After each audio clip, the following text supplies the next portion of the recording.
Hi hello ಎಲ್ಲರಿಗೂ ನಮಸ್ಕಾರ. ನೀವು ನೋಡ್ತಾ ಇದ್ದೀರಾ ಪಂಡು ನಾನಸ್ ವರ್ಲ್ಡ್ ಚಾನಲನ್ನು. ನಮ್ಮ ಚಾನಲ್ಗೆ ನೀವೇನಾದರೂ ಫಸ್ಟ್ ಟೈಮ್ ವಿಸಿಟ್ ಮಾಡ್ತಾ ಇದ್ರೆ ದಯವಿಟ್ಟು ಸಬ್ಸ್ಕ್ರೈಬ್ ಆಗಿ, ಅದೇ ರೀತಿ ಪಕ್ಕದಲ್ಲಿರುವಂಥ ಬೆಲ್ ಐಕಾನ್ನ ಕ್ಲಿಕ್ ಮಾಡೋದ್ರಿಂದ ನಾನು ಹಾಕುವಂಥ ವಿಡಿಯೋನ ನೀವು ಫಸ್ಟ್ ನೋಡ್ಬೋದು. ಇವತ್ತಿನ ವಿಡಿಯೋ ಬಗ್ಗೆ ತುಂಬಾ ಇಂಟ್ರೆಸ್ಟಿಂಗ್ ಆದಂತಹ ಪಾಯಿಂಟ್ಸನ್ನು, ಅದೇ ರೀತಿಯಾಗಿ ಸಲಹೆಗಳನ್ನು, ಟಿಪ್ಸನ್ನು ತಗೊಬಂದಿದ್ದೀನಿ ಒಂದು ಬ್ಲಾಗ್ನ ಮುಖಾಂತರ. ನಿಮಗೆಲ್ಲ ಅದು ಇಷ್ಟ ಆಗುತ್ತೆ ಅಂತ ಅಂದ್ಕೊಳ್ತಾ ಇವತ್ತಿನ ಟಾಪಿಕನ್ನು ಶುರು ಮಾಡ್ತಾ ಇದ್ದೀನಿ. ನನ್ನ ಉದ್ದೇಶ ಇವತ್ತಿನ ವ್ಲಾಗ್ ಜೊತೆಗೆ ನಿಮಗೂ ಸಹ ಏನಾದರೂ ಉಪಯೋಗ ಆಗುವಂತಹ ಕೆಲವೊಂದು ಟಿಪ್ಸನ್ನು ಕೊಡೋ ಉದ್ದೇಶ. ಲೈಕ್ ನಾನು ಕಲ್ತಿರೋದು, ಕಲಿತಾ ಇರೋದು, ತಿಳ್ಕೊಂಡಿರೋದು, ಹಾಗೆ ಅನುಭವದ ಮೂಲಕ ಪಡ್ಕೊಂಡಿರುವಂತಹ ಕೆಲವೊಂದು ವಿಷಯಗಳನ್ನು ಈ ಒಂದು ವ್ಲಾಗ್ನ ಮೂಲಕ ನಾನು ನಿಮಗೆ ತಿಳಿಸ್ತಾ ಹೋಗ್ತೀನಿ. ಸೊ ನಮ್ಮೆಲ್ಲರಲ್ಲೂ ಒಂದು ಕಾನ್ಫಿಡೆನ್ಸ್ ಅನ್ನೋದು ಇರುತ್ತೆ. ಯಾವಾಗ ನಮಗದು ಕಾನ್ಫಿಡೆನ್ಸ್ ಇದೆ ಅಂತ ಗೊತ್ತಾಗುತ್ತೆ ಅಂದರೆ ಯಾವಾಗ ನಮ್ಮನ್ನು ನಾವು ನಂಬ್ತೀವೋ ಆವಾಗ ನಮಗೆ ಕಾನ್ಫಿಡೆನ್ಸ್ ಅನ್ನೋದು ನಮ್ಮಲ್ಲಿ ಅಡಗಿದೆ ಅನ್ನೋದು ನಮ್ಗೆ ಗೊತ್ತಾಗುತ್ತೆ. ಅದೇ ರೀತಿ ಕಾನ್ಫಿಡೆನ್ಸ್ ಅನ್ನೋದು ಯಾವಾಗ ಹೊರಹೊಮ್ಮುತ್ತೆ ಅಂದರೆ ನಾವು ಯಾವುದೇ ಒಂದು ಕೆಲಸನ ಸಕ್ಸಸ್ಫುಲ್ಲಾಗಿ ಮಾಡಿದಾಗ. ಯಾವುದೇ ಒಂದು ಕೆಲಸನ ಸಕ್ಸಸ್ಫುಲ್ಲಾಗಿ ಮಾಡಲಿಕ್ಕೆ ನಮ್ಮಲ್ಲಿರುವಂಥ ಸಾಮರ್ಥ್ಯನೇ ಕಾನ್ಫಿಡೆನ್ಸ್ ಅಂತ ಹೇಳ್ಬೋದು. ಸೊ ಇವತ್ತಿನ ವಿಡಿಯೋದಲ್ಲಿ ನಾನು ಕಾನ್ಫಿಡೆನ್ಸ್ ನಮ್ಮಲ್ಲಿ ಬೆಳಿಬೇಕು, ಹಾಗೆ ಕಾನ್ಫಿಡೆಂಟ್ ಆಗಿ ನಾವು ಇರಬೇಕು ಅಂದರೆ ಯಾವ ಒಂದು ಸಲಹೆಗಳನ್ನು ನಾವು ನಮ್ಮಲ್ಲಿ ಅಡಗಿಸ್ಕೊಳ್ಬೇಕು ಅಂತಕ್ಕಂಥ ಒಂದು ಟಾಪಿಕನ್ನು ತರ್ತಾ ಇದ್ದೀನಿ. Hope you all like it. Confident build ಆಗಲಿಕ್ಕೆ ನಮಗೆ ಬೇಕಾಗಿರ್ತಕ್ಕಂಥ ಮೊದಲನೇ ಸಲಹೆ ಪ್ರಿಪ್ರೇಷನ್ ಅಂತಕ್ಕಂಥದ್ದು ನಾವು ಮುಂಚಿತವಾಗಿ ಮಾಡಿಟ್ಕೊಂಡಿದ್ದೀವಿ ಅಂತಂದರೆ ನಮ್ಮ ಮೇಲೆ ನಮಗೆ ಆಟೋಮೆಟಿಕ್ ಆಗಿ ಕಾನ್ಫಿಡೆನ್ಸ್ ಅನ್ನೋದು ಬೆಳೀತಾ ಹೋಗುತ್ತೆ. ಕಿಚನ್ ವಿಚಾರಕ್ಕೆ ಬಂದರೆ ಕಿಚನನ್ನು ಪ್ರೀ ಪ್ಲ್ಯಾನ್ಡ್ ಆಗಿ ನಾವು ಸೆಟ್ ಮಾಡಿ ಇಟ್ಕೊಂಡಾಗ ನಮಗೆ ಯಾವುದೇ ರೀತಿಯಾದಂಥ ತೊಂದರೆ ಆಗಲ್ಲ. ಅಡುಗೆ ಮಾಡಲಿಕ್ಕೆ ತುಂಬಾ ಈಸಿ ಆಗುತ್ತೆ.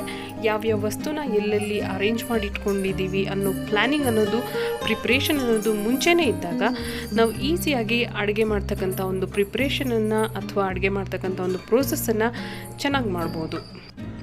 ಅಡುಗೆ ಮಾಡೋಕ್ಕೆ ಬೇಕಾಗಿರುವಂತಹ ಬೇಸಿಕ್ ಥಿಂಗ್ಸ್ ಅಥವಾ ಬೇಸಿಕ್ ವಸ್ತುಗಳು ಅಥವಾ ಪದಾರ್ಥಗಳು ಏನಿರುತ್ತೆ ಅವುಗಳನ್ನು ನಾವು ಕೈಗೆಟುಕುವಂತೆ ಸ್ಟವ್ಗೆ ಹತ್ತಿರದಲ್ಲೇ ಇಟ್ಕೊಳ್ಳೋದ್ರಿಂದ ನಮಗೆ ಕುಕ್ಕಿಂಗ್ ಮಾಡಲಿಕ್ಕೆ ಈಸಿ ಆಗುತ್ತೆ. ಸೊ ಈ ಪ್ರಿಪ್ರೇಷನ್ನಿಂದ ನಮಗೆ ಟೈಮ್ ಸಹ ಸೇವ್ ಆಗುತ್ತೆ. ಯಾವಾಗ ನಾವು ಒಂದು ವಿಷಯದ ಬಗ್ಗೆ ಅಥವಾ ಏನಾದರೂ ನಾನು ಇವಾಗ ಮಾತಾಡಲಿಕ್ಕೆ ಒಂದು ಒಳ್ಳೆ ಪ್ರಿಪ್ರೇಷನನ್ನು ಪೂರ್ವಭಾವಿಯಾಗಿ ಮಾಡಿಟ್ಕೊಂಡಿದ್ದೀನಿ ಅಂತಂದರೆ ಆಟೋಮೆಟಿಕ್ಕಾಗಿ ನನಗೆ ನಿಮ್ಮ ಮುಂದೆ ಬಂದು ಮಾತಾಡಲಿಕ್ಕೆ ಒಂದು ಒಳ್ಳೆ ಕಾನ್ಫಿಡೆನ್ಸ್ ಅನ್ನೋದು ಸಿಗ್ತಾ ಇದೆ. ಇದೇ ರೀತಿಯಾಗಿ ನೀವು ಯಾವುದೇ ಒಂದು ಕೆಲಸ ಮಾಡಬೇಕಾದ್ರೂ ಒಳ್ಳೆ ಪ್ರಿಪ್ರೇಷನ್ ಅನ್ನೋದನ್ನು ಇಟ್ಕೋಬೇಕು. ಪ್ರಾಕ್ಟೀಸ್ ಎಗೇನ್ ಆ್ಯಂಡ್ ಎಗೇನ್ ಅಂತ ಹೇಳ್ತಾರೆ. The practice makes man perfect ಅಂತಲೂ ಹೇಳ್ತಾರೆ. ವಿಚ್ ಮೀನ್ಸ್ ನೀವು ಹೆಚ್ಚು ಹೆಚ್ಚು ಪ್ರಾಕ್ಟೀಸ್ ಮಾಡಿದಷ್ಟು ನಿಮ್ಮ ಮೇಲೆ ನಿಮಗೆ ಕಾನ್ಫಿಡೆನ್ಸ್ ಹೆಚ್ಚಾಗುತ್ತೆ. ಅದೇ ರೀತಿ ಒಳ್ಳೆ ಎಕ್ಸ್ಪೀರಿಯೆನ್ಸನ್ನು ಗಳಿಸ್ಕೊಳ್ತೀರಾ. ಒಳ್ಳೆ ಎಕ್ಸ್ಪೀರಿಯೆನ್ಸ್ ಇರೋದ್ರಿಂದ ನಿಮಗೆ ಆಟೋಮೆಟಿಕ್ಕಾಗಿ ಆತ್ಮವಿಶ್ವಾಸ ಅಂತಕ್ಕಂಥದ್ದು ಹೆಚ್ಚಾಗ್ತಾ ಹೋಗುತ್ತೆ. ಆತ್ಮವಿಶ್ವಾಸ ಅನ್ನೋದು ನಾವು ಮಾಡೋ ಪ್ರತಿಯೊಂದು ಕೆಲಸಕ್ಕೂ ಬೇಕಾಗುತ್ತೆ. ಆತ್ಮವಿಶ್ವಾಸ ಇಲ್ದಿರ ನಾವು ಯಾವುದೇ ಕೆಲಸವನ್ನು ಮಾಡಲಿಕ್ಕಾಗೋದಿಲ್ಲ. ಫಾರ್ ಎಕ್ಸಾಂಪಲ್, ನಾವು ಯಾವುದೇ ಒಂದು ಹೊಸ ರೆಸಿಪಿನ ಟ್ರೈ ಮಾಡಬೇಕು ಅಂತಂದರೂ ಅದನ್ನು ಮುಂಚೆ ನಾವು ಪ್ರಾಕ್ಟೀಸ್ ಮಾಡಿರೋಂಥ ಆತ್ಮವಿಶ್ವಾಸ ಇದ್ದರೆ ಮಾತ್ರ ನಾವು ಕಿಚನಲ್ಲಿ ಯಾವುದೇ ಒಂದು ರೀತಿಯ ರೆಸಿಪಿನ ಟ್ರೈ ಮಾಡಿ ಅದರ ಒಂದು ರುಚಿನ ಸವಿಬೋದು. ಸೊ ಅದೇ ರೀತಿಯಾಗಿ ಜೀವನದಲ್ಲಿ ಯಾವುದೇ ಒಂದು ವಿಷಯ ಆಗ್ಬೋದು, ನಮಗೆ ಬೇಕಾಗಿರ್ತಕ್ಕಂಥದ್ದು ಆತ್ಮವಿಶ್ವಾಸ. ಕಾನ್ಫಿಡೆನ್ಸ್ ನಿಮ್ಮಲ್ಲಿ ಬಿಲ್ಡ್ ಆಗಲಿಕ್ಕೆ ಎರಡನೇ point, focus on your abilities.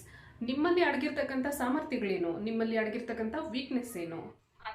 ಒಂದು ಹೆಣ್ಣಿಗೆ ತಾಯಿಯಾಗಿ, ಮಗಳಾಗಿ, ಹೆಂಡತಿಯಾಗಿ, ಅದೇ ರೀತಿಯಾಗಿ ಅಕ್ಕ, ತಂಗಿ, ಬೇರೆ ಬೇರೆ ಪಾತ್ರಗಳನ್ನು ನಿಭಾಯಿಸುವಂಥ ಸಾಮರ್ಥ್ಯ ಹೇಗಿರುತ್ತೋ ಅದೇ ರೀತಿಯಾಗಿ ಅವಳಿಗೆ ಕೆಲವೊಂದು ವೀಕ್ನೆಸ್ಗಳು ಸಹ ಇರುತ್ತೆ. ತನ್ನಲ್ಲಿರುವಂತಹ ವೀಕ್ನೆಸ್ಸನ್ನು ತನ್ನ ಸ್ಟ್ರೆಂತ್ ಆಗಿ ಪರಿವರ್ತಿಸ್ಕೊಂಡು ಯಾವುದೇ ಒಂದು ಹೆಣ್ಣು ಮುಂದೆ ಸಾಗೋದ್ರಿಂದ ತನ್ನ ಸಕ್ಸಸ್ಸನ್ನು ಕಾಣ್ತಾಳೆ ಅಂತಲೇ ಹೇಳ್ಬೋದು.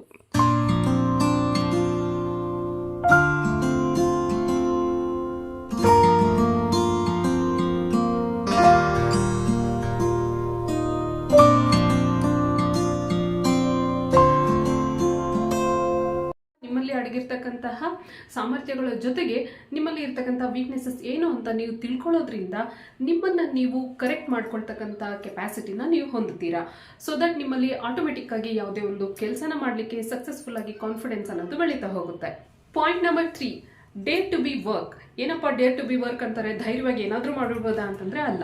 ನೀವು ಯಾವುದೇ ಕೆಲಸವನ್ನು ಒಳ್ಳೆ ಮನಸ್ಸಿನಿಂದ ಮಾಡ್ತಾ ಇದ್ದೀರಾ ಅಂತಂದರೆ ಧೈರ್ಯವಾಗಿ ಅದನ್ನು ಮಾಡಿ ಮುಗಿಸ್ಲಿಕ್ಕೆ ಟ್ರೈ ಮಾಡಿ. ಫಾರ್ ಎಕ್ಸಾಂಪಲ್, ನನಗೀಗ ಅಡುಗೆ ಮಾಡಲಿಕ್ಕೆ ಭಯ, ಎಲ್ಲಿ ಕೈ ಸುಡುತ್ತೋ ಅಥವಾ ಎಲ್ಲಿ ತಪ್ಪಾಗಿಬಿಡುತ್ತೋ, ಎಲ್ಲಿ ರುಚಿ ಕೆಟ್ಬಿಡುತ್ತೋ ಅಂತ ಒಂದ್ಸರಿ ಮಾಡಿ ನೋಡೋದ್ರಿಂದ ಏನಾಗುತ್ತೆ, ಅದು ಚೆನ್ನಾಗಿ ಬಂದರೆ ಚೆನ್ನಾಗಿ ಬಂದರೆ ಓಕೆ. ಇನ್ನೊಂದ್ಸರಿ ಪದೇ ಪದೇ ಅದನ್ನು ಟ್ರೈ ಮಾಡ್ತಾ ಇದ್ರೆ ನಮ್ಗೆ ಏನಾಗುತ್ತೆ, ಉಪ್ಪು, ಖಾರ, ಹುಳಿ ಎಲ್ಲ ಕರೆಕ್ಟಾಗಿದೆಯಾ ಇಲ್ವಾ ಅಂತ ಗೊತ್ತಾಗೋದ್ರಿಂದ ಹೇಗೆ ನಾವು ಆ ಮಿಸ್ಟೇಕ್ಸನ್ನು ಕರೆಕ್ಟ್ ಮಾಡ್ಕೊಳ್ತಾ ಮಿಸ್ಟೇಕ್ಸ್ ಅನ್ನೋದು ರೆಡ್ಯೂಸ್ ಆಗ್ತಾ ಹೋಗುತ್ತೆ. ಸೊ ಈ ರೀತಿಯಾಗಿ ನೀವು ಯಾವುದೇ ಒಂದು ಕೆಲಸನ ಮಾಡಲಿಕ್ಕೆ ಹೆದರ್ದಿರ ಮುನ್ನುಗ್ಬೇಕು. ಆಫ್ಕೋರ್ಸ್ ಅಡುಗೆ ಮಾಡೋದು ಅನ್ನೋದು ಒಂದು ಸಣ್ಣ ಎಕ್ಸಾಂಪಲ್ ಆಗಿರ್ಬೋದು. ನೀವು ಇದನ್ನ ದೊಡ್ಡ ದೊಡ್ಡ ಎಕ್ಸಾಂಪಲ್ಸ್ಗೂ ಅಪ್ಲೈ ಮಾಡ್ಕೋಬೋದು. ಫಾರ್ ಎಕ್ಸಾಂಪಲ್, ನೀರನ್ನು ಕಂಡ್ರೆ ಕೆಲವರಿಗೆ ಭಯ. ಅಫ್ಕೋರ್ಸ್ ಈಜನ್ನ ಕಲಿಯೋದ್ರಿಂದ ನೀರಿನ ಒಂದು ಭಯ ಅಂತಕ್ಕಂಥದ್ದು ಹೊರಟೋಗುತ್ತೆ. ಲೈಕ್ ದಿಸ್ ಕಾನ್ಫಿಡೆನ್ಸ್ ಅನ್ನೋದು ಆಟೋಮೆಟಿಕ್ ಆಗಿ ನಿಮ್ಮಲ್ಲಿ ಬೆಳೀತಾ ಹೋಗುತ್ತೆ.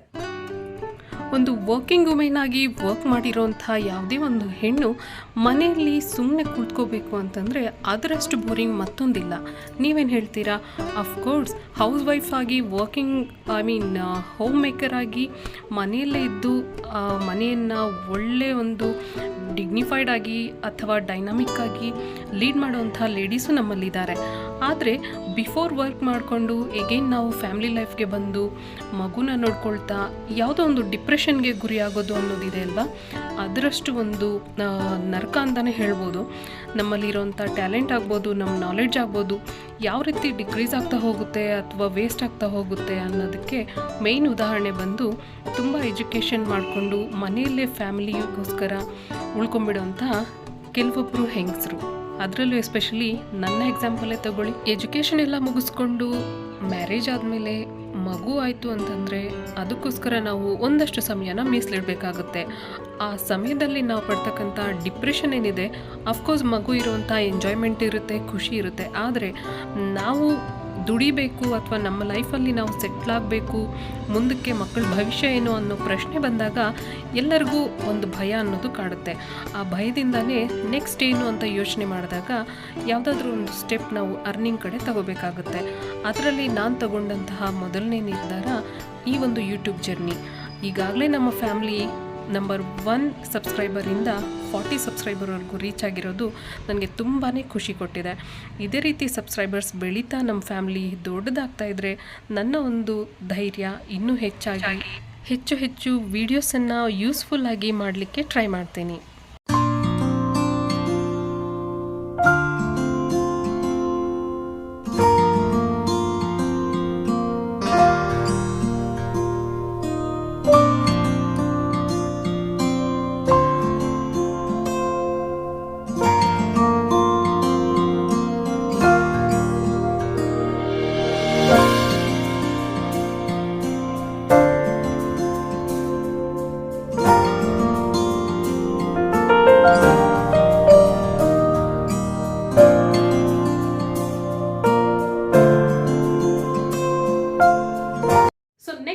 ಏನಪ್ಪ ಅಂತಂದರೆ ಕಿಲ್ ದ ನೆಗೆಟಿವಿಟಿ.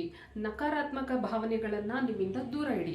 ಯಾರೇ ಆಗಲಿ ನಿಮ್ಮನ್ನು ನೆಗೆಟಿವ್ ಆಗಿ ಮಾತಾಡ್ತಾ ಇದ್ದಾರೆ, ನಿಮ್ಮ ಬಗ್ಗೆ ನೆಗೆಟಿವ್ ಆಗಿ ತೋರಿಸ್ಕೊಡೋಕ್ಕೆ ಟ್ರೈ ಮಾಡ್ತಾ ಇದ್ದಾರೆ ಅಂತಂದರೆ ಅದು ವಸ್ತು ಆಗ್ಬೋದು, ವ್ಯಕ್ತಿ ಆಗ್ಬೋದು, ಅವರಿಂದ ದೂರ ಇರೋದು ಒಳ್ಳೆಯದು. ಈ ರೀತಿ ಮಾಡೋದ್ರಿಂದ ನಿಮ್ಮಲ್ಲಿ ಪಾಸಿಟಿವ್ ಆ್ಯಟಿಟ್ಯೂಡ್ ಅನ್ನೋದು ಬೆಳೀತಾ ಹೋಗುತ್ತೆ. ಅದೇ ರೀತಿಯಾಗಿ ಯಾವುದೇ ಒಂದು ಸಮಸ್ಯೆ ಬಂದಾಗ ಅದಕ್ಕೊಂದು ಸಣ್ಣ ಸ್ಮೈಲ್ ಮಾಡಿ ನೀವು ಮುನ್ನುಗ್ಗೋದ್ರಿಂದ ನಿಮ್ಮಲ್ಲಿ ಬೆಳೀತಕ್ಕಂಥ ಕಾನ್ಫಿಡೆನ್ಸ್ ಲೆವೆಲೇ ಬೇರೆ. Something is better than nothing ಅಂತ ಹೇಳ್ತಾರೆ. ಏನೂ ಆಗಲ್ಲ ನನ್ನ ಕೈಲಿ ಅಂತ ಕೈಲಾಗದೆ ಕೂರೋದ್ರ ಬದಲು ಏನೋ ಒಂದು ಪ್ರಯತ್ನ ನಾವು ಒಂದು ಯಶಸ್ಸಿನ ಕಡೆಗೆ ಮಾಡೋದ್ರಿಂದ ಖಂಡಿತ ನಮಗೆ ಒಂದು ಒಳ್ಳೆ ಹಾರ್ಡ್ ವರ್ಕ್ ಮಾಡ್ತಾ ಇದ್ದೀವಿ ಅಂದರೆ ಯಶಸ್ಸು ಅನ್ನೋದು ಯಾವುದೋ ಒಂದು ದಿನ ಸಿಕ್ಕೇ ಸಿಗುತ್ತೆ.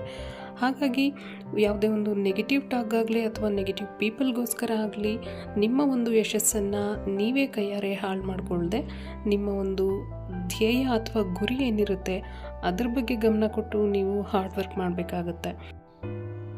ನೆಗೆಟಿವಿಟಿನ ದೂರ ಇಟ್ಟು ನಿಮ್ಮ ಯಶಸ್ಸನ್ನು ನಿಮ್ಮ ಕೈಯಾರೆ ನೀವೇ ಕಾಣ್ತೀರಲ್ಲ, ಅದರಲ್ಲಿರೋಂತಹ ಖುಷಿನೇ ಬೇರೆ. ಸೊ ಹೀಗಾಗಿ be confident and do your best. So next ಪಾಯಿಂಟ್ಗೆ ಇವಾಗ ಹೋಗೋಣ. Keep the small aims and targets. ಅಂದರೆ ಮೊದಲಿಗೆ ಸಣ್ಣ ಸಣ್ಣ ಒಂದು ಪ್ರಯತ್ನಗಳನ್ನು ಮಾಡೋ ಮುಖಾಂತರ ಸಕ್ಸಸ್ಸನ್ನು ಕಾಣಬೇಕಾಗತ್ತೆ. Next point is don't compare yourself with others. ಯಾವಾಗ ನೀವು ನಿಮ್ಮನ್ನು ಬೇರೆಯವ್ರ ಜೊತೆ ಕಂಪೇರ್ ಮಾಡ್ಕೊಳ್ತೀರಾ, ಆಟೋಮೆಟಿಕ್ಕಾಗಿ ನಿಮ್ಮಲ್ಲಿ ಕಾನ್ಫಿಡೆನ್ಸ್ ಲೆವೆಲ್ಸ್ ಅನ್ನೋದು ಕಡಿಮೆ ಆಗ್ತಾ ಹೋಗುತ್ತೆ. ನಿಮ್ಮಲ್ಲಿ ಒಂದು ಕೀಳಿರಿಮೆ ಅಂತಕ್ಕಂಥದ್ದು ಬೆಳೆಯುತ್ತೆ. Forget about the result. ನೀವು ಕಷ್ಟಪಡ್ತಾ ಇದ್ದೀರಾ, ಹಾರ್ಡ್ ವರ್ಕ್ ಮಾಡ್ತಾ ಇದ್ದೀರಾ ಅಂದರೆ ಕಂಪಲ್ಸರಿ ನಿಮಗೆ ರಿಸಲ್ಟ್ ಅನ್ನೋದು ಪಾಸಿಟಿವ್ ಆಗೇ ಇರುತ್ತೆ. ಹಾಗಾಗಿ ಡೋಂಟ್ ಹೆಸಿಟೇಟ್ ಆಫ್ ಅದರ್ಸ್. ಯಾರು ಏನು ಅನ್ಕೋತಾರೆ ಅನ್ನೋದನ್ನು ಪಕ್ಕಕ್ಕಿಟ್ಟು ನಿಮ್ಮ ಒಂದು ಧ್ಯೇಯ ಏನಿದೆ ಅದನ್ನು ಸಾಧಿಸಲಿಕ್ಕೆ ನೀವು ಹೊರಡಬೇಕಾಗುತ್ತೆ. Next point is don't compare yourself with others. ಯಾವಾಗ ನೀವು ನಿಮ್ಮನ್ನು ಬೇರೆಯವ್ರ ಜೊತೆ ಕಂಪೇರ್ ಮಾಡ್ಕೊಳ್ತೀರಾ, ಆಟೋಮೆಟಿಕ್ಕಾಗಿ ನಿಮ್ಮಲ್ಲಿ ಕಾನ್ಫಿಡೆನ್ಸ್ ಲೆವೆಲ್ಸ್ ಅನ್ನೋದು ಕಡಿಮೆ ಆಗ್ತಾ ಹೋಗುತ್ತೆ. ಪ್ರತಿಯೊಬ್ಬರಿಗೂ ಅವರವರದ್ದೇ ಆದಂತಹ ಇಂಡಿವಿಜುವಲ್ ಕ್ಯಾರೆಕ್ಟರಿಸ್ಟಿಕ್ಸ್ ಇರುತ್ತೆ. ಪ್ರತಿಯೊಬ್ಬರು ಅವರವ್ರದ್ದೇ ಆದಂಥ ಇಂಡಿವಿಜುವಲ್ ಬಿಹೇವಿಯರನ್ನು ಹೊಂದಿರ್ತಾರೆ. ಇದು ನ್ಯಾಚುರಲ್. ದೇವರ ಸೃಷ್ಟಿನಲ್ಲಿ ನಾವೆಲ್ಲರೂ ಸಮಾನರಾಗಿರುವಾಗ ಇನ್ನೊಬ್ಬರ ಜೊತೆ ನಾವು ಕಂಪೇರ್ ಮಾಡಿಕೊಂಡು ಕೀಳಿರಿಮೆಯನ್ನು ಪಡ್ಕೊಳ್ಳೋದು ತಪ್ಪು. ನಿಮ್ಮ ಜೀವನದಲ್ಲಿ ನೀವೇ ಒಂದು ಅದ್ಭುತ ಆಗಿರ್ತೀರ. ನಿಮ್ಮ ಒಂದು ಅದ್ಭುತ ಕ್ಯಾರೆಕ್ಟರಿಸ್ಟಿಕ್ಸ್ ಏನಿರುತ್ತೆ ಅದನ್ನು ಡೆವಲಪ್ ಮಾಡಿಕೊಂಡಾಗ ನಿಮ್ಮಲ್ಲಿರುವಂತಹ ವೆಲ್ ಆ್ಯಂಡ್ ಗುಡ್ ನಾಲೆಡ್ಜನ್ನು ನೀವು ಇನ್ನೊಬ್ಬರಿಗೆ ಹಂಚಿದಾಗ ನಿಮಗೆ ಸಿಗ್ತಕ್ಕಂಥ ಸ್ಯಾಟಿಸ್ಫ್ಯಾಕ್ಷನ್ ಅನ್ನೋದು ಇಟ್ಸ್ ಬಿಯಾಂಡ್ ದ ಅರ್ತ್ ಹೇಳಬೇಕಂದ್ರೆ. ಸೊ ಹಾಗಾಗಿ be yourself, be confident and do your best. ನಿಮ್ಮಲ್ಲಿರ್ತಕ್ಕಂಥ ಕಾನ್ಫಿಡೆನ್ಸ್ನ ಹೊರತೆಗೆಯುವಂಥ ಕೆಲಸ ನೀವು ಮಾಡಿದ್ದೀರಾ ಅಂದರೆ ಸಕ್ಸಸ್ ಅನ್ನೋದು ನಿಮ್ಮದಾಗುತ್ತೆ. ಯಾವುದೇ ಒಂದು ಕೆಲಸ ನಿಮಗೆ ಚಾಲೆಂಜಿಂಗ್ ಆಗಿದೆ ಅಂತಂದರೆ ಸೋತ್ರೂ ಪರವಾಗಿಲ್ಲ, ನೀವು ಆ ಕೆಲಸನ ಮಾಡಿ ಮುಗಿಸಿ. ಕೆಲಸನ ನೀವು ಸೋತ್ರಿ ಅಂತ ಅಂದ್ಕೊಳ್ಳಿ, ಸೋಲೋದ್ರಿಂದ ನಿಮಗೆ ಒಂದು ಅನುಭವ ಅನ್ನೋದು ಸಿಗುತ್ತೆ. ಅದು ಕೆಟ್ಟ ಅನುಭವ ಆದರೆ ನೀವು ಪಕ್ಕಕ್ಕಿಟ್ಬಿಡಿ, ಒಳ್ಳೆಯ ಅನುಭವ ಆದರೆ ಖಂಡಿತ ಅದನ್ನು ನೀವು ಅಳವಡಿಸ್ಕೊಳ್ಳೋದಕ್ಕೆ ಟ್ರೈ ಮಾಡಿ. ಈ ರೀತಿ ನೀವು ಮಾಡೋದ್ರಿಂದ ನಿಮ್ಮ ಕಾನ್ಫಿಡೆನ್ಸ್ ಲೆವೆಲ್ ಅಂತಕ್ಕಂಥದ್ದು ಹೆಚ್ಚಾಗುತ್ತೆ. ಸೊ ಇದಾಗಿತ್ತು ಇವತ್ತಿನ ವ್ಲಾಗ್. ನಿಮಗೆ ಈ ವ್ಲಾಗ್ ತುಂಬಾ ಇಷ್ಟ ಆಯಿತು ಅಂತ ಅಂದ್ಕೊಳ್ತೀನಿ. ಇಷ್ಟ ಆದರೆ ದಯವಿಟ್ಟು ಲೈಕ್ ಮಾಡಿ, ಶೇರ್ ಮಾಡಿ. ಅದೇ ರೀತಿ ನಿಮ್ಮ ಕಮೆಂಟ್ಸನ್ನು ನನಗೆ ಕಮೆಂಟ್ ಬಾಕ್ಸಲ್ಲಿ ತಿಳಿಸಿದ್ರೆ ಇನ್ನು ಮುಂದಕ್ಕೆ ಯಾವ ರೀತಿ ನಾನು ಒಳ್ಳೆ ವೀಡಿಯೋಸನ್ನು ನಿಮ್ಮ ಮುಂದೆ ತರಬೇಕು ಅನ್ನೋದನ್ನು ಯೋಚನೆ ಮಾಡ್ತೀನಿ ಅಂತ ಹೇಳ್ತಾ ಈ ಒಂದು ವ್ಲಾಗ್ನ ಮುಗಿಸ್ತಾ ಇದ್ದೀನಿ. ಧನ್ಯವಾದಗಳು.